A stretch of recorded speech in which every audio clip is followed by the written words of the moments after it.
ইসলাম দেশ মানবতার কল্যাণের জন্য আমাদের রাজনৈতিক দলদের কী করণীয় এবং আমাদের সামনের পদক্ষেপগুলো কী হবে, এটা নিয়ে আমরা গুরুত্বপূর্ণ আলোচনা করেছি। এর ভিতরে একটা গুরুত্বপূর্ণ আলোচনার মধ্যে নির্বাচন এবং সংস্কার। আমরা ঐক্যমতে পৌঁছেছি যে প্রয়োজনীয় সংস্কার হওয়ার পরই এই বর্তমান অন্তর্বর্তীকালীন সরকারের দায়িত্বেই সংস্কার সম্পন্নর পরেই দ্রুত সময় জাতীয় নির্বাচনের পরিবেশ তৈরি করা, জাতীয় নির্বাচন হওয়ার ব্যাপারে আমরা ঐক্যমতে পৌঁছেছি। আর একটা এর সাথে আমরা বলছি যে জাতীয় নির্বাচনের আগে স্থানীয় নির্বাচন আগে হওয়ার ব্যাপারে এটা আমরা ঐক্যমতে পৌঁছেছি। আজকে গণ অধিকার পরিষদের পক্ষ থেকে ইসলামী আন্দোলনের কার্যালয়ে আমরা সৌজন্য সাক্ষাৎ এবং দেশের চলমান পরিস্থিতি, আগামীর নির্বাচন এবং কিভাবে এই জাতিকে একটি নতুন পথে নিয়ে যাওয়া যায় সেই বিষয়গুলো নিয়ে আলাপ আলোচনা শেষে আপনাদের সামনে হাজির হয়েছি। আমরা আল্লাহর শুকরিয়া আদায় করি। আমরা জানেন যে এই জুলাইয়ে ছাত্র জনতার একটি সফল গণ অভ্যুত্থানের মধ্যে দিয়ে আমরা দীর্ঘ 16 বছরের ফ্যাসিবাদ হটিয়েছি। যেই ফ্যাসিবাদের আমলে এই দেশের সাধারণ মানুষ, আলেম ওলামা সকলেই নির্যাতিত, নিষ্পেষিত, নিগৃহীত হয়েছে এবং বাংলাদেশ কার্যত প্রতিবেশী দেশের একটি করদ রাজ্যে পরিণত হয়েছিল।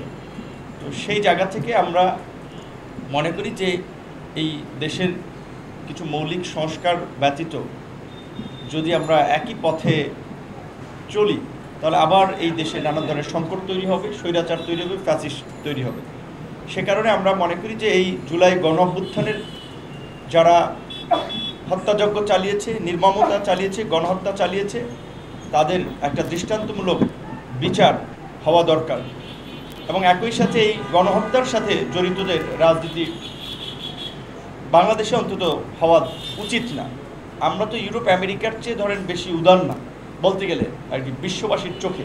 সেখানে জার্মানিতে নাৎসিরা কিংবা ইটালিতে মুসলিনের পার্টির সেটাও কিন্তু নিষিদ্ধ হয়েছিল। সেই জায়গা থেকে আমরা এই গণহত্যাকারীদের রাজনীতি নিষিদ্ধের বিষয়েও আলাপ আলোচনা করে, যেটা পীর সাহেবও বলেছে, এবং দ্রুত বিচার যতটুকু সম্ভব সম্পন্ন করা এবং একটা গতি আনা, এই বিষয়গুলোতে আলোচনা করে আমরা একমত হয়েছি। এবং ইসলামী আন্দোলন এবং গণ অধিকার পরিষদের দুটো রাজনৈতিক অবস্থান এটা অনেক আগে থেকে, বিশেষ করে এই সংখ্যানুপাতিক নির্বাচন বা পিয়ার পদ্ধতির নির্বাচন, আপনারা জানেন আমাদের দল ঘোষণা হয়েছে 21 সালে। সেই 21 সালে আমাদের 21 দফা কর্মসূচির ঘোষণাপত্রই আছে যে ভারসাম্যপূর্ণ সংসদের জন্য এই সংখ্যানুপাতিক নির্বাচন। এই বিষয়টা আমরা দুই দলই অনেক আগে থেকে একমত, আমরা বলে আসছি এবং আমাদের রাজনৈতিক অবস্থান আমরা এখনও বলে যাব, আমরা এই জায়গায় একমত আছি।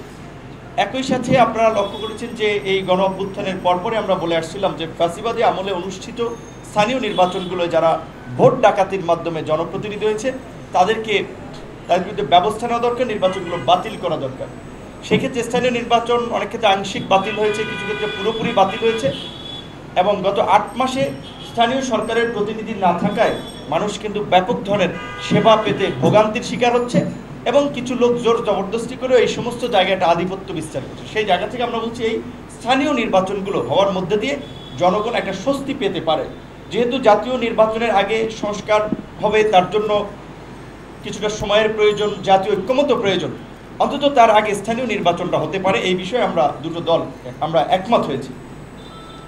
একই সাথে এই বাংলাদেশের যে বিশেষ করে ভৌগোলিক কারণে যে বিদেশি আগ্রাসন এবং আধিপত্যবাদী শক্তি সবসময় রাজনীতির কলকাঠি নাড়ার চেষ্টা করে, সেই ক্ষেত্রে ভবিষ্যতে যেন সেটা না পারে, এই জন্য আমরা আধিপত্যবাদ, আগ্রাসনবাদ ও সাম্রাজ্যবাদ মুক্ত একটি কল্যাণমূলক রাষ্ট্র তৈরির বিষয়ে আমরা একমত হয়েছি, যেখানে ইসলামী মূল্যবোধ বিরোধী, ইসলামী আদর্শ বিরোধী কোনো কর্মকাণ্ডকে আমরা নৈতিকভাবে সমর্থন করব না। সেক্ষেত্রে ইসলামী আন্দোলনের পক্ষ থেকে এই নারী কমিশনের সুপারিশের বিষয়টি আমরা এখানে আলোচনা এসেছে। আমরা যদিও প্রতিবেদনটি পুরোপুরি দেখি নাই, তবে সেখানে যদি ইসলামী মূল্যবোধ আদর্শের সাথে সাংঘর্ষিক ইসলামপন্থী, ইসলাম বিরোধী কোনো বিষয় থাকে, সেটা তো আমরা নৈতিকভাবে ধর্মবিরোধী এবং অনেক বলছে হিন্দুদেরও উত্তরাধিকার আইনের বিষয় আপত্তি আছে, সেই বিষয়গুলোকে আমরা সমর্থন করি না। এই বিষয়গুলোতে আমরা একমত হয়েছি। আপনাদের সকলকে ধন্যবাদ এবং শুভেচ্ছা।